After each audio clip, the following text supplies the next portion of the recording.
Olá, de volta ao meu Gazine e hoje, em especial, um dos clássicos e dos mais famosos e mais importantes fanzines do Brasil e, quiçá, até de outros países.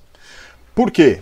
Porque o informativo de quadrinhos independentes, que foi desenvolvido pelo Edgard, com D mudo, Edgard Guimarães, aqui vocês estão vendo um número 3, que é de 1993, foi desenvolvido na década de 90. O Edgard Guimarães, ele é um pesquisador, autor, desenhista, fanzineiro, fã-editor, com formação em pedagogia, mas formação também em engenharia eletrônica, com mestrado na área da engenharia, professor no ITA, Instituto Tecnológico da Aeronáutica.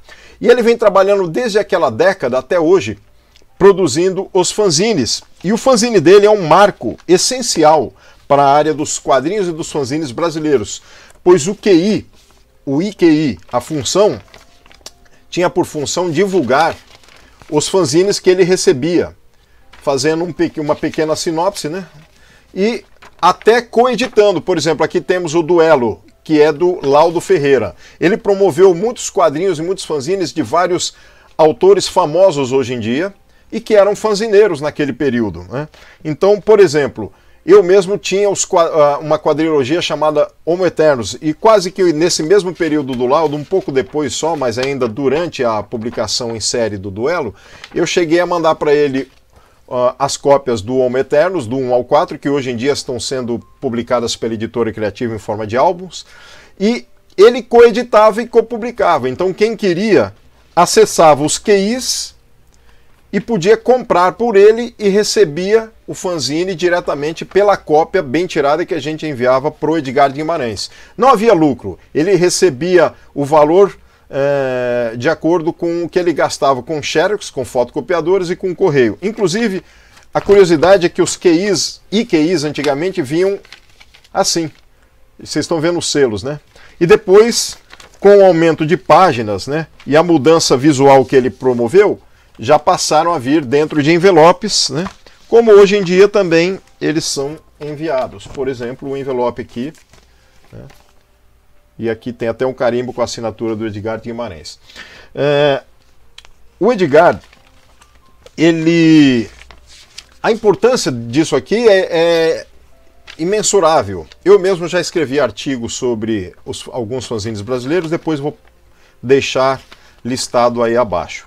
Mas por quê? Porque ele traz, por exemplo, depois que ele passou para o IQI, para quadrinhos independentes, virou só QI, né? O QI, ele traz, além da abordagem, além de trazer os fanzines divulgados, né, ele traz seção de fóruns importantíssima. A seção de fóruns, ela traz cartas, comentários, discussões, mesmo antes da internet. Hoje em dia, lógico, nós temos a internet, mas não tínhamos, de pesquisadores, autores, historiadores, tanto brasileiros como portugueses, e aí é como se fossem tratados, às vezes alguns tratados de informação, de conhecimentos que a gente nem tinha acesso, né? Então, esse fanzine, ele fazia e faz às vezes de uma revista que divulga quadrinhos. Já existiram algumas no Brasil, mas nada tão substancial, assim, tão forte como o QI. O QI tem essa força, sempre teve.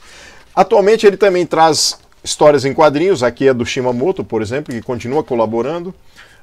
Textos, divulga os eventos que aconteceram, a sessão de carta, como eu falei, divulgações, quadrinhos de outros autores, uma sessão chamada Mantendo o Contato, do Vorney de Almeida, um dos idealizadores do prêmio Ângelo Agostini, né? E mesmo HQs do próprio Edgard Guimarães. A capa, por exemplo, aqui é dele, aqui a HQ no fim é dele também. E as capas são um detalhe à parte, sempre inteligentíssimas, né? Sempre, por exemplo, a capa ele que tinha um detalhe que ele pintava uma por uma. Atualmente, deixa eu explicar para vocês o seguinte, ele começou com o IQI, foi para o QI, que é esse aqui, e no número 100 ele resolveu parar, fazendo até uma alusão ao último número do gibi semanal que saía na década de 70 no Brasil, né? Para quem conhece vai saber que essa capa é uma citação referencial a ele, né? Só que em vez do gibi, que é o menininho, tem o Edgar Guimarães aqui. Mas quando ele parou, o pessoal começou a reclamar. Então ele retomou e continuou fazendo cada vez com mais complexidade. Vejam esse aqui com essa capa, né, que é um pôster. Além disso, ele passou também a enviar, junto dos QIs, suplementos, como esses aqui sobre... Esse, por exemplo, sobre Ken Parker. Esse aqui que eu escrevi sobre a imagética na formação da pessoa, a imagética visual na estruturação da pessoa. Esse aqui, outro, quadrinhos brasileiros de ficção científica.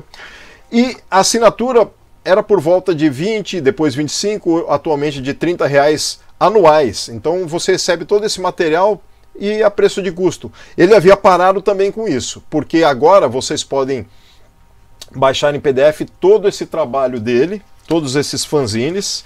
Quer dizer, desde o primeiro ainda não, porque eles estão tentando fazer retroativamente, inserir em PDF, dentro do site Marca de Fantasia do grande Henrique Magalhães. Né? Por exemplo, qual a diferença de um impresso para o site? O site você pode ler colorido, né? Mas no impresso você tem alguns detalhes que são difíceis de você conseguir, como esse número em especial em que ele fez esse arranjo aqui. Né? Mas, mesmo assim, o impresso em PDF é gratuito e tem todos esses números de alguns anos para cá. Atualmente, quando sai um impresso, já está lá depositado em PDF. E os antigos, os primeiros, provavelmente eles vão inserindo aos poucos. A assinatura havia terminado, mas ele voltou com a assinatura recentemente, para quem quiser. Mas quem não quiser ter o impresso, pode tranquilamente, qualquer um, baixar gratuitamente no site da Marca de Fantasia. Então, esse universo de fanzines e essa riqueza que o Henrique Magalhães traz, incluindo abrir espaço até para outros autores que participam, enviando artes, enviando quadrinhos, ilustrações, divulgando também seu material. Todo esse trabalho é pioneiro e mantido até hoje. Ele, inclusive, o Edgar Guimarães, com o QI, já foi premiado várias vezes no troféu Ângelo Agostini, né?